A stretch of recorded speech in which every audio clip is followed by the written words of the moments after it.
Success मंत्र। आज का काम कल पर मत टालें। वन में स्थित एक आश्रम में एक ज्ञानी साधु रहा करते थे। ज्ञान प्राप्ति की लालसा में दूर दूर से छात्र उनके पास आया करते थे और उनके सानिध्य में आश्रम में ही रहकर शिक्षा प्राप्त किया करते थे। आश्रम में रहकर शिक्षा प्राप्त करने वाले छात्रों में से एक छात्र बहुत आलसी था। उसे समय व्यर्थ गंवाने और आज का काम कल पर टालने की बुरी आदत थी। साधु को इस बात का ज्ञान था, इसलिए वे चाहते थे कि शिक्षा पूर्ण कर आश्रम से प्रस्थान करने के पूर्व वह छात्र आलस छोड़कर समय का महत्व समझ जाए।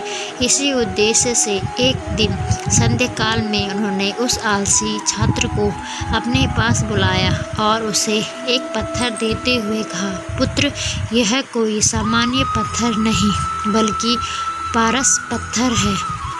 लोहे की जिस भी वस्तु को यह छू ले वह सोना बन जाती है। मैं तुमसे बहुत प्रसन्न हूँ, इसलिए 2 दिनों के लिए ये पारस पत्थर तुम्हें दे रहा हूँ। इन 2 दिनों में मैं आश्रम में नहीं रहूँगा। मैं पड़ोसी गांव में रहने वाले अपने एक मित्र के घर जा रहा हूँ। जब वापस आऊँगा तब तुमसे ये पारस पत्थर ले लूँगा।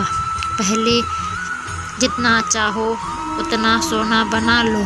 छात्र को पारस पत्थर देकर साधु अपने मित्र के गांव चले गए। इधर छात्र अपने हाथ में पारस पत्थर देख बड़ा प्रसन्न हुआ।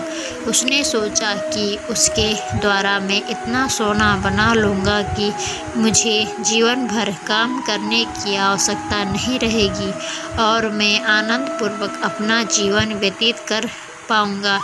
उसके पास 2 दिन थे। उसने सोचा कि अभी तो पूरे 2 दिन शेष हैं।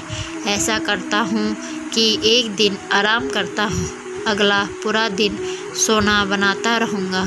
इस तरह एक दिन उसने आराम करने में बिता दिया।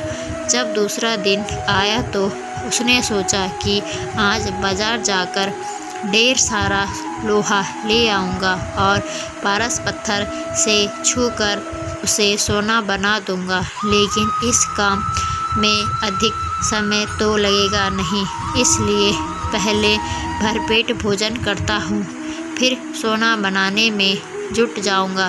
भरपेट भोजन करते ही वह नींद के आगोश में समाने लगा। ऐसे में उसने सोचा कि अभी मेरे पास शाम तक का समय है, कुछ देर सो लेता हूँ। जागने के बाद सोना बनाने का काम कर लूँगा। फिर क्या, वह गहरी नींद में सो गया। जब उसकी नींद खुली तो सूर्यास्त हो चुका था और 2 दिन का समय पूरा हो चुका था। साधु आश्रम लौट आए थे और उसके सामने खड़े थे। साधु ने कहा, पुत्र, सूर्यास्त के साथ ही 2 दिन पूरे हो चुके हैं। अब तुम मुझे वह पारस पत्थर वापस कर दो। छात्र क्या करता? आलस के कारण उसने अमूल्य समय व्यर्थ गवा दिया था और साथ ही धन कमाने का एक सुअवसर भी।